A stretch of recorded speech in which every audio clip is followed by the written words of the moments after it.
तो हिंदुस्तान में रह रहे हो तो आपको मदरसा पढ़ने की जरूरत क्या है? यहाँ सिख, ईसाई, हिंदू, मुस्लिम सब साथ रहते हैं। बिल्कुल भैया, सनातन धर्म के लिए और क्या चाहिए? कोई धर्म के लिए है, एक धर्म के लिए है और कोई एक जात के लिए है। हमें हिंदू राष्ट्र बनाना है और कुछ नहीं करना है। मोदी जी कितनी जनसभा किए चुनाव के बाद। प्रियंका गांधी तब दिखाई पड़ेंगी जब 24 का चुनाव नजदीक आएगा, 2-4 रैली करेंगे। बीजेपी के पास जो विजन है वो किसी अन्य पार्टियों के पास नहीं है। बीजेपी ने सिर्फ और सिर्फ जुमला दिया है। चाहे कांग्रेस को कह लीजिए या सपा को ही कह लीजिए, किसी के पास कोई लीडर नहीं है। के पास ऐसा कोई मुद्दा नहीं है जो बीजेपी को हरा सके। 3 राज्य में प्रचंड बहुमत से सरकार न बना पाती। इस वक्त हम मौजूद है चाय की दुकान पर, और चाय की दुकान और पान की दुकान जो है देश की सियासत को तय करता है। मध्य प्रदेश, उत्तर प्रदेश, उत्तराखंड, चाहे जो भी प्रदेश हो, जहाँ पे भी चर्चा होती है चाय की दुकान पर होती है। और मध्य प्रदेश में चाय की दुकान पर बड़े पत्रकारों ने चर्चा नहीं की, इस वजह से उन्हें परिणाम नहीं पता चल पाया। उत्तर प्रदेश में हम चाय की दुकान पर चर्चा करेंगे और जानेंगे कि मध्य प्रदेश का परिणाम, राजस्थान का परिणाम, छत्तीसगढ़ का परिणाम आखिर क्यों अलग है। बीजेपी के जीतने की सबसे बड़ी वजह क्या रही, कौन सा मुद्दा रहा, हिंदुत्व का रहा, सनातन का रहा, मंदिर का रहा, बेरोजगारी का रहा, रोजगार का रहा, या फिर लाडली बहना योजना का रहा। राजस्थान में अशोक गहलोत के हारने की वजह क्या रही, छत्तीसगढ़ में भूपेश बघेल के हारने की वजह क्या रही, और उत्तर प्रदेश की जनता हारने की वजह क्या मानती है। दूर बैठ के हम यहाँ बातचीत करके जानेंगे। चाय की दुकान पे बैठे हैं, चाय पी रहे हैं, इन्हीं से शुरुआत करते हैं कि क्या वजह ये मानते हैं। चाय की चुस्की का आनंद ले रहे हैं आप जो है, जी बताइए। कैसा लग रहा है? बीजेपी जो है 3 राज्यों में जीत गई, चर्चाएं यही होती थी कि जो है बीजेपी हार जाएगी, वजह क्या मानते हैं आप? बहुत अच्छा लग रहा है। वजह सबसे बड़ी बात देखिए, बीजेपी के पास जो विजन है वो किसी अन्य पार्टियों के पास नहीं है। ठीक, सबसे बड़ी जो चीजें हैं, और आप देख रहे हैं कि लगातार विपक्ष के पास ऐसा कोई मुद्दा नहीं है जो बीजेपी को हरा सके। हमारे हिसाब से 2024 में भी विपक्ष अपना बोरिया बिस्तर बांध ले। 2024 में भी देश के प्रधानमंत्री फिर नरेंद्र मोदी जी बन रहे हैं। अच्छा, मतलब नरेंद्र मोदी जी के प्रधानमंत्री बनने की आप क्या वजह मानते हैं कि क्यों वो लगातार बीजेपी अच्छा परफॉर्मेंस कर रही है बजाय दूसरे दलों के, क्योंकि दूसरे दल भी कई राज्यों में थे चुनाव में। ऐसी क्या वजह आप मानते हैं, बीजेपी के पास ऐसा क्या है जो अन्य दलों के पास नहीं? देखिए, बीजेपी के पास सबसे बड़ा चीज है, अपने कार्यकर्ताओं को जीवित रखती है। और हर कोई भी पार्टी चुनाव अपने कार्यकर्ता के बल पर जीतती है।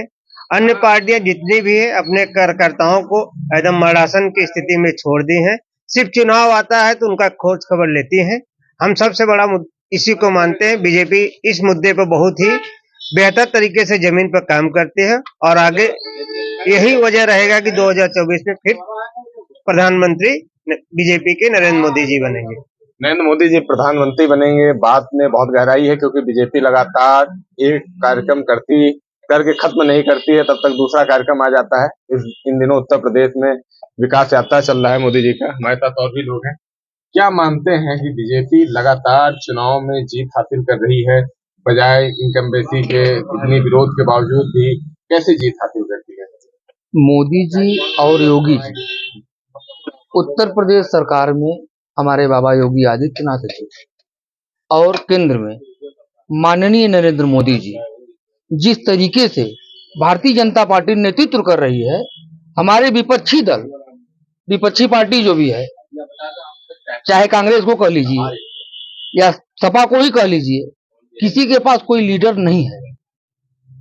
जिस तरीके के नरेंद्र मोदी जी और हमारे योगी आदित्यनाथ जी रेफरेंस देते हैं, कार्यशैली कर रहे हैं, समाज में कार्यकर्ताओं को या तमाम पदाधिकारियों को सम्मान देते हैं, और उस गरिमामयी से कार्यकर्ता घर घर जाके वोट निकलवाते हैं, जिसका रीजन है कि 2024 में प्रचंड बहुमत से माननीय नरेंद्र दामोदर दास मोदी प्रधानमंत्री बनने जा रहे हैं। आपने बोला कार्यकर्ताओं को सम्मान मिलता है, भाजपा के कार्यकर्ताओं का हाथ सबसे बुरा है अगर कहा जाए तो जो है। नहीं, देखिए जो है अभी क्या है, दबे दिल से लोग बोलते हैं, आपसे भले न बोले, बड़े नेता, लेकिन लोगों का कहना यह है कि भाजपा में जो है कार्यकर्ताओं को उतनी रिस्पेक्ट नहीं मिल पाता जो अन्य दलों में मिलता है। आपको क्या लगता है, ऐसा कुछ है? नहीं, ऐसा कुछ नहीं है, हमें ऐसा कुछ नहीं है। सबसे बड़ी चीजें जो है कि देखिए, हमें जो लगता है यही लगता है कि अन्य पार्टियां कार्यकर्ताओं को एकदम जो जिस तरह से हर प्रतिदिन ऐसा कोई दिन नहीं होगा जो बीजेपी के अलग अलग टीमें क्षेत्र में निकलती हैं और अपना वो कार्य करती रहती हैं, जबकि अन्य जितनी भी पार्टियां, चाहे सपा हो, चाहे बसपा हो, चाहे कांग्रेस हो, यहाँ तो मूल रूप से अगर उत्तर प्रदेश की बात किया जाए तो सपा है, और सपा की स्थिति है, चुनाव आता है तब ये लोग दिखाई देते हैं। और बीजेपी 2022 के चुनाव जीत ली तो उसकी तैयारी 2027 की शुरू हो जाती है उसी दिन। और विपक्ष की पार्टियां क्या, तो जिस दिन चुनाव आयोग घोषित करेगा कि आपका चुनाव होने वाला है, उस दिन वो लोग तैयारी करते हैं कि अब हम अपना कैंडिडेट खोजें, अब अपना पता करें। मैं आपकी बात से बिल्कुल सहमत हूँ। इसलिए सहमत हूँ कि समाजवादी पार्टी हो गई उत्तर प्रदेश में, बसपा हो गई उत्तर प्रदेश में, कांग्रेस हो गई उत्तर प्रदेश में, कि इसके पहले क्या कांग्रेस जुमला नहीं दे रही थी या कांग्रेस कोई चीज नहीं बोल रही थी? प्रियंका गांधी तब दिखाई पड़ेंगी जब 24 का चुनाव नजदीक आएगा, 2-4 रैली करेंगी। लेकिन बीजेपी का कार्यकर्ता घर घर जाता है और कहता है यही कि आप लोग वोट दीजिए, मैं जिताऊंगा। अगर प्रधानमंत्री बनेंगे, हमारे मुख्यमंत्री बनेंगे, हमारे सभासद बनेंगे, हमारे प्रधान बनेंगे, हमारे वार्ड के मेंबर बनेंगे, तो हम ये काम करेंगे। और वो काम को बाखूबी करते भी हैं, हमने करके दिखाया भी है। करके दिखाया? हाँ जी, बिल्कुल दिखाया है। भैया बोल रहे हैं बीजेपी ने बहुत करके दिखाया है। राहुल गांधी, प्रियंका गांधी, बीजेपी ने सिर्फ और सिर्फ जुमला दिया है भारत की जनता को, और बीजेपी सिर्फ 2 चेहरों पे चुनाव लड़ रही है। जिस दिन वो 2 चेहरे हटेंगे बीजेपी से, पुराने वाले दिन बीजेपी के आएंगे। हम लोग सनातन धर्म से हैं, अभी हम कांग्रेस के सितारे बुलंदियां नहीं चढ़ पा रहे हैं, मगर आने वाले समय में एक बार फिर से कांग्रेस ही आएगी। उनका भैया जी का कहना यह है कि राहुल गांधी और प्रियंका गांधी बस चुनाव में ही दिखते हैं। देखिए, मोदी जी कितनी जनसभा किए चुनाव के बाद, अब मुख्यमंत्री या प्रधानमंत्री ही दौरा करेंगे ना। चुनाव बीतने के बाद कोई रैलियां कोई नहीं करता है नेता, सिर्फ जनता को गुमराह करता है। फिलहाल अभी मोदी जी बम बम बोल रहे हैं, बोलने दीजिए। आने वाले समय में 70 साल पुरानी कांग्रेस ही। मैं इन पर कटाक्ष करना चाहूंगा। मैं ये कहना चाहूंगा कि हमारे उत्तर प्रदेश में इतने मंत्री हैं इस समय भारतीय जनता पार्टी के, जो कि माननीय अनुप्रिया पटेल को देख लीजिए आप, आशीष पटेल को देख लीजिए आप, इधर स्वतंत्र में है नहीं, अपना भाई एनडीए तो है, गठबंधन तो है ना। आप अनुप्रिया पटेल और आशीष पटेल की तारीफ अगर करना चाहते हैं, जो छात्रों की बात न सुने, हमारे जिले के मंत्री हैं, बिरादरी देख के मोबाइल छीनने का हरकत करे, उस इंसान को आप नेता मानेंगे? ऐसी कोई बात नहीं है। हमारे यहाँ एक गाय गिरी थी, वीडियो है। नहीं, हमारे यहाँ एक गाय गिरी थी। यही मंत्री जी ने फोन किया और वहाँ एसडीएम, डीएम, सीडीओ, यानी जितने भी अधिकारी, आला अधिकारी होते हैं, सब हमारे पास भी वीडियो है, मैं भी दिखा सकता हूँ। सब गए और वहां कम से कम 20,000 का मटेरियल कुआं में डाला गया, क्योंकि कुआं साका हुआ था, एकदम बहुत छोटा था कुआं था, यानी निकालने की पोजीशन में गाय नहीं थी। ये कब की घटना है? घटना मुश्किल से 2 साल पहले की घटना है। 2 साल पहले की है ना, आपके गांव में हुआ ना। उसके बाद जिले में कितनी दुर्व्यवस्थाएं हैं, आप उसको भी देखे कभी? और कुएं का या उसका कुएं का या कई चीजों का मुद्दा है। लहुरिया दह गांव एक है जहां आजादी से आज तक पानी नसीब नहीं है। वहां लोग एकदम गंदा पानी पीते हैं।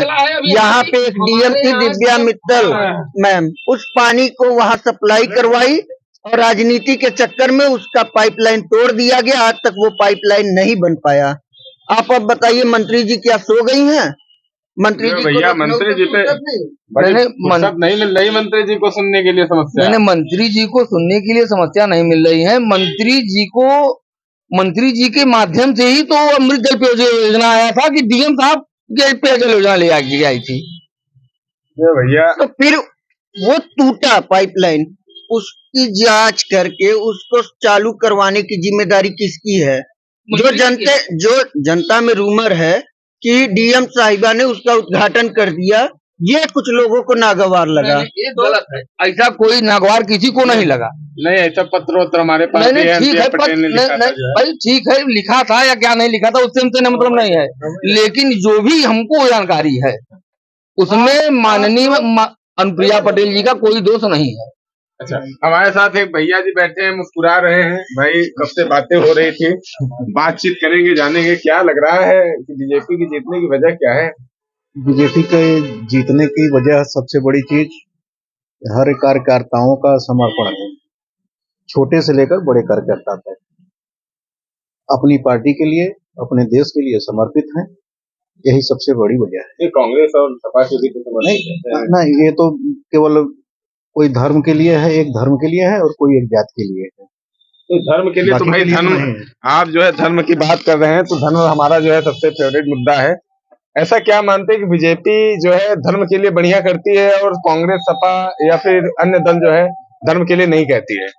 नहीं, धर्म के लिए करती है, लेकिन विशेष धर्म के लिए करती है, सभी धर्मों के लिए नहीं करती। विशेष धर्म नहीं, अगर करना ही है तो किसी बौद्ध के क्या लिए, विशेष है उसमें? विशेष धर्म क्यों कहा जाता है? विशेष धर्म इसलिए कहा जाता है ना कि केवल एक धर्म, दूसरा कोई धर्म नहीं है उनके लिए। सारी सुविधा, सारी बातें जो भी है, जो भी कार्य हो रहा है, केवल एक धर्म के लिए है। धर्म अगर धर्म के लिए ही करना है तो सब धर्मों के लिए किया जाए। तो बीजेपी की सरकार में तो आरोप है कि जो है बीजेपी सिर्फ हिंदुओं के लिए करती है, तो क्या एक धर्म विशेष? नहीं, ऐसी बात नहीं है, ऐसी बात नहीं है। क्या कोई भी सभी धर्मों को लाभ मिल रहा है? अगर ऐसी बात होती तो 3 राज्य में प्रचंड बहुमत से सरकार न बना पाती। क्या वहाँ मुस्लिम नहीं है? क्या वहाँ मुस्लिम सुविधा नहीं ले पा रहे हैं? एमपी तो आप सिर्फ लाडली बहना के दम पे जीते हैं। अरे उससे अच्छा आप एक फैक्ट्री लगवा दो, लाडली बहना देने की जरूरत ही नहीं पड़ेगी, क्राइम ग्राफ गिर जाएगा। सर आप लोग एक बार लाडली बहना हटा के, हम कह रहे हैं कि इसके पहले क्या कांग्रेस जुमला नहीं दे रही थी या कांग्रेस कोई चीज नहीं बोल रही थी? सारा काम कांग्रेस की है, सारा काम कांग्रेस की है, मैं मान रहा हूँ। तो क्या हम लेकिन कांग्रेस का नेतृत्व जो है, नेतृत्व पे सवाल खड़ा हो गया। कांग्रेस से उबे, क्योंकि वही चीज वो कर रही थी, जुमला दे रही थी, वही चीज बीजेपी कर रही है आपके कथनानुसार। नहीं, हमारे कथनानुसार बीजेपी जुमला नहीं दे रही है। बीजेपी हम क्या जो भी कर रही है धरातल पे आया है। कांग्रेस की नहीं, हम ये नहीं बोला, हम ये बोल रहे हैं कि कांग्रेस में कोई बसता ही नहीं है, बीजेपी ही नहीं है। बीजेपी के 5 अच्छे काम ही आप गिनवा दीजिए। अरे 5 अच्छे काम एक जगह देख लीजिए। एक बिस्सा अगर किसी किसान के पास जमीन है तो उसके अकाउंट में 6,000 आ रहा है। कब से आ रहा है? जब से सरकार बनी है बीजेपी की ना, हमारे खाते में आ रहा है। आप भी किसान हैं, हमारे खाते में आ रहा है भाई। आपके खाते में आया पैसा? हमारे खाते में नहीं आया। नहीं आया?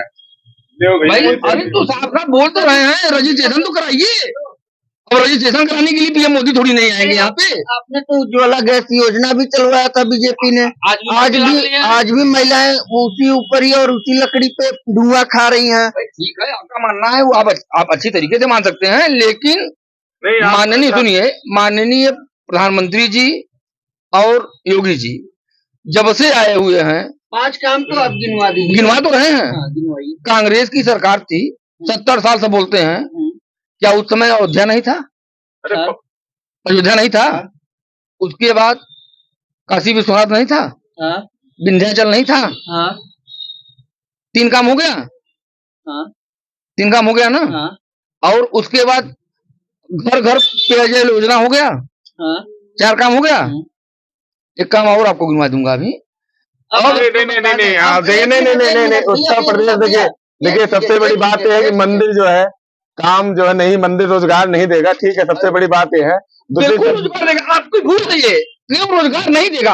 अगर हम किसी चीज को सुंदरीकरण में लाते हैं तो वहां पर्यटक आएंगे, और अगर बाहर से पर्यटक आएंगे तो क्या वहां देखेंगे नहीं? वहां सामान नहीं लेंगे? वहां कुछ खरीदारी नहीं करेंगे? वहां व्यवसाय नहीं बढ़ेगा? नहीं, यहाँ तो जैसे अपने मिर्जापुर में, अगर आप मिर्जापुर के रहने वाले हैं तो आप विंध्याचल में चले जाइए। वहाँ के स्थानीय लोगों से बात करेंगे तो उनका कहना था महीने में एक दुकान से 1 लाख कमाते थे। सरकार सुंदरीकरण करके हमारी दुकान को तोड़ दी, हमारा रोजगार चला गया। 1 मिनट तक अभी दुकान तोड़ दी ना, जो एक्वायर जमीन बची हुई है उसमें दुकान नहीं खुलेगा क्या? उसमें बैन किए हैं क्या कि दुकान इसमें नहीं खुलेगा? अब विंध्याचल धाम के अंदर हो गई है तो कहीं दुकान नहीं खुलेगा। तो मतलब कुल मिला के बीजेपी सरकार में मंदिर सबसे बड़ा काम है। अरे बिल्कुल भैया, सनातन धर्म के लिए और क्या चाहिए? सनातन धर्म के लिए और क्या चाहिए? हमें हिंदू राष्ट्र बनाना है और कुछ नहीं करना है। भाई साहब जो है हिंदू राष्ट्र बनाएंगे और हमारे यहाँ भैया हैं, इनसे बातचीत करेंगे। नहीं, जब हिंदू भाई साहब सिर्फ जुमले पे जी रहे हैं। मंदिर बन जाएगा, पुजारी रख देंगे, 5 घर को नौकरी दे के कहेंगे कि मैंने रोजगार दे दिया। आप क्राइम ग्राफ देखिए, आज के नवयुवकों पे इतना मुकदमा दर्ज हो रहा है, इतने अपराधी पैदा हो रहे हैं, वो सिर्फ और सिर्फ बेरोजगारी का नतीजा है। कभी आप लोगों ने सोचा ही नहीं है मंदिर से रोजगार मिलेगा। वो तो सिर्फ ब्राह्मण लेंगे और वहाँ पे माली लेगा। आदमी श्रम नहीं करेगा तो पाएगा कहाँ से? अगर हम आप ही से पूछ रहे हैं, आप पत्रकार हैं ना, आप कुछ शर्म कर रहे हैं ना? आपको आप किसान है ना भैया, आप किसान है ना? कितने घंटे खेत में काम करते हैं? कम से कम 4 से 6 घंटे भाई समय देते हैं वहाँ, तब तो कुछ मिलता है हमको। अच्छा ये देखिए अभी जो है अभी लेटेस्ट हम लेटेस्ट जो है मंद ये भाई साहब है पूरे डिबेट के दौरान मुस्कुरा रहे हैं मंद। क्या लग रहा है कि मंदिर जो है मुद्दा बनेगा? सनातन कह रहे मंदिर बन गया हमारे लिए, और इससे बड़ी क्या बात? नहीं, ये तो गलत चीज है। मंदिर और कांवड़ियों पर फूल वर्षा करना, मंदिर से रोजगार नहीं मिलेगा। रोजगार मिलेगा शिक्षा से, जो बहुत जरूरी है। शिक्षा स्वास्थ्य पर ध्यान दिया जाए, इस पर बहुत जरूरी है। और ये निश्चित ही इस बात को में कोई दो राय नहीं है कि बीजेपी गवर्नमेंट में शिक्षा का स्तर गिरा है, लगातार गिर रहा है। सुन लीजिए, 2 मिनट भाई साहब सुनने की कृपा करेंगे। जो 5 मुद्दे इन्होंने पूछा कि 5 चीजें आप विकास में बता दीजिए, सही बात है, इनके पास कोई 5 ऐसी चीजें नहीं है जो ये बता सकते हैं। ठीक, रही बात कांग्रेस की, रही बात सपा की, बसपा की, तो ये लोग पार्टियां हमने आपको पहले ही बता दिया था, सिर्फ अपने कार्यकर्ताओं मर्दासन स्थिति में। आपने राजस्थान में देखा अशोक गहलोत और सचिन पायलट का पूरे 5 साल विवाद चला, लेकिन उसका नेतृत्व ने कभी नहीं उस बात को समझौता कराने का प्रयास नहीं किया। ये किसकी दोस्त है? ये किसका दोष है? और बीजेपी का रहता तो अपना तुरंत अमित शाह मिलके, तमाम लोग मिलके उसको हल कर लेते। तो क्या ये बहुत बड़ा मुद्दा है? नहीं, आप बोल रहे हैं शिक्षा बीजेपी बहुत ज्यादा बढ़ गया। शिक्षा अभी गिरिराज सिंह बोले हैं, केंद्रीय मंत्री हैं गिरिराज सिंह, बोले हैं मदरसा जो है वहाँ भी विज्ञान और संस्कृत और हर एक चीज पढ़ाया जाए। बदिया जो है हर बात मंदिर मदरसा बहुत ज्यादा है। अरे नहीं, ये बात शिक्षा होना इनका शिक्षा कहाँ नहीं है? मेडिकल कॉलेज कहाँ से बना है?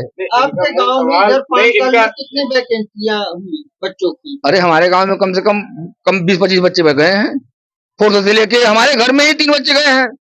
हमारे घर के ही 3 बच्चे बैंक में गए हैं। लगता है कि भैया के घर पे विशेष नहीं, ये आप बताइए कि जो है शिक्षा जो है आगे मदरसा पे टिका है, मतलब जो है नहीं मदरसा पे नहीं टिका है। उनका कहने का ये बोले शिक्षा का स्तर हम क्या बोले हैं, उनका कहने का मतलब है शिक्षा को सुधारा जाए। तो मदरसा में ही हर जगह बोले, एक जगह के लिए नहीं बोले। नहीं, हम वहाँ चर्चा किए कि वहाँ भी ये चीज पढ़ाया जाए। क्या आप क्या मांग करते हैं सरकार से? सरकार से मांग करते हैं कि मदरसा को तो बंद कर दिया जाए, वहाँ भी पढ़ाया जाए जैसे इंग्लिश में पढ़ाया जाता है। बंद कर दिया, बिल्कुल बंद कर दिया जाए। क्यों बंद कर दिया जाए? क्या जरूरत है उसकी? भाई मदरसा की क्या जरूरत है? जैसे हम अगर आप हिंदुस्तान में रह रहे हो तो आपको मदरसा पढ़ने की जरूरत क्या है? आप हिंदुस्तान में हो तो एकदम टोटल सनातनी हिंदू बन के रहना है तो रहिए, और नहीं अगर आपको मदरसा पढ़ना है तो मदरसा के लिए आपका स्थान बना हुआ है, वहां निकल जाइए। कहाँ निकल जाए? अब उनके लिए वो बॉर्डर बना हुआ है।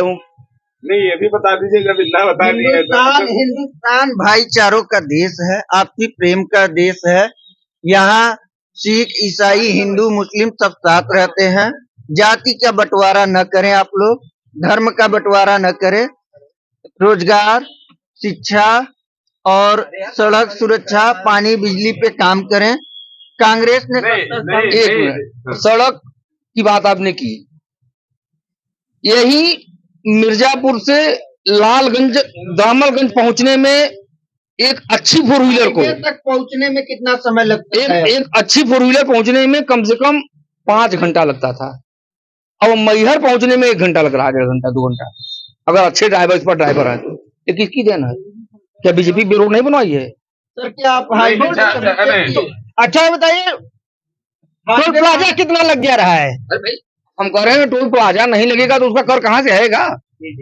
अभी जीएसटी में आपने देखा है कि इधर लगातार जीएसटी में इतना कलेक्शन आ रहा है इनका कि लगातार जीएसटी से संग्रह हो रहा है। उस पैसे को कहीं पे शिक्षा स्वास्थ्य और सुरक्षा पे नहीं खर्च किया जा रहा, बल्कि उस पैसे को मंदिर मस्जिद पे खर्च किया जा रहा है। ना केवल सरकार का पैसा मंदिर पे, भैया का कहना हमारा नहीं है। भैया का कहना मैं भैया कुछ भी कर सकते हैं। अच्छा, सरकार पक्ष विपक्ष इसीलिए बना होता है। देखिएगा कुछ देर में भैया कह देंगे ये सनातनी नहीं है। क्या? अभी कुछ देर में बोल देंगे कि भैया सनातनी नहीं है, हिंदू नहीं है। कोई नहीं करेंगे। हमारे कहने का मतलब ये है कि जो भैया बोले हैं कि शिक्षा या रोजगार, उसमें कहाँ ऐसा है कि आपको शिक्षा और रोजगार नहीं दिखाई पड़ रहा है? अच्छा, भैया ये बोल रहे हैं कि जो है मदरसों को बंद कर देना चाहिए, क्या आप? मदरसों को चालू रखना चाहिए, लेकिन जो वहाँ पर देश विरोधी तत्व पाए जाते हैं, देश विरोधी भावना उनके अंदर पैदा की जाती है, उसको बंद किया जाना चाहिए। संस्कृत विद्यालय में नहीं पाया जाता? नहीं, संस्कृत विद्यालय में ऐसी, अब हिंदू धर्म में, हिंदू मानसिकता में ऐसी बात कही नहीं है। हर जगह हर धर्म के लिए सम्मान का बात कहा गया है और सब सम्मान करते हैं। तब क्या मदरसा बंद करा है? मदरसा इसलिए बंद करा रहे हैं क्योंकि वहाँ देश विरोधी का पढ़ाई शिक्षा दी जाती है। ऐसी क्या पढ़ाई आपको लगती है? कट्टरवादिता ज्यादा है। कट्टरवादिता ज्यादा। क्या लग रहा है भैया, मदरसा बंद होना चाहिए? नहीं, देखिए एक चीज हम लास्ट में यही कहेंगे, लगातार देश में देखिए भारतीय जनता पार्टी को कहते हैं कि कांग्रेस ने, भाई साहब ने कहा कांग्रेस ने 70 सालों में क्या किया। अगर कांग्रेस ने 70 सालों में कुछ नहीं किया होता तो आज देश कुछ नहीं होता। रही बात, मान लिया मैं कांग्रेस ने कुछ नहीं किया, इस वजह से हमने आपको लाया, आप फिर कांग्रेस का क्यों रोना रहे? मैं आपको लाया हूँ, आप देखिए इसको। मदरसा नहीं बंद हो सकता, न मंदिर बंद हो सकता है, दोनों, और न ही चर्च बंद हो सकता है, ठीक, न गुरुद्वारा बंद हो सकता है। ये बंद नहीं हो सकता, इसको मुद्दा न बनाया जाए। देश को कैसे विकास के रास्ते पे लिया जाए, शिक्षा स्वास्थ्य इसको दूर किया जाए।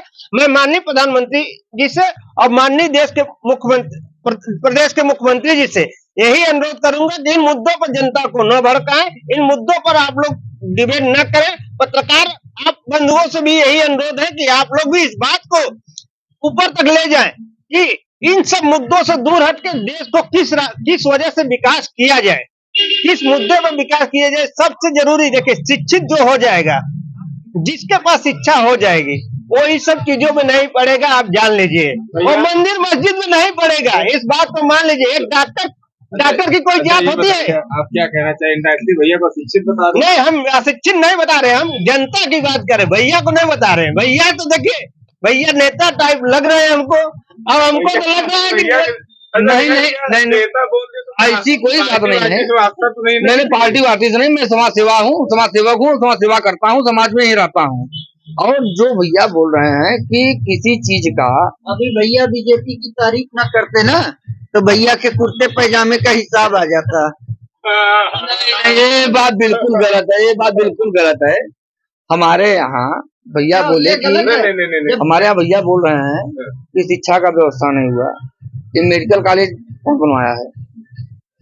आपके सामने ही बना हुआ, लंबा प्रोजेक्ट है, बताइए कौन बनवाया है? जो है चुनाव की बात थी, और जो है चुनाव में जो है अगर चर्चा अच्छी न हो, सार्थक न हो, मुद्दों पर न हो, तो वो चर्चा बेकार है। रिपब्लिक इंडिया आपको हर रोज ऐसी चर्चा लेके आएगा जो आपके लिए बेहतर हो, सार्थक हो और आपके लिए फायदेमंद भी हो। क्योंकि हम बात करेंगे बेरोजगारी, महंगाई, आम जनता से जुड़े मुद्दे पर, मंदिर से जुड़े मुद्दे पर, जो देश के लिए जरूरी है और चुनाव में चर्चित है। रिपब्लिक इंडिया के लिए मुकेश पांडे की रिपोर्ट।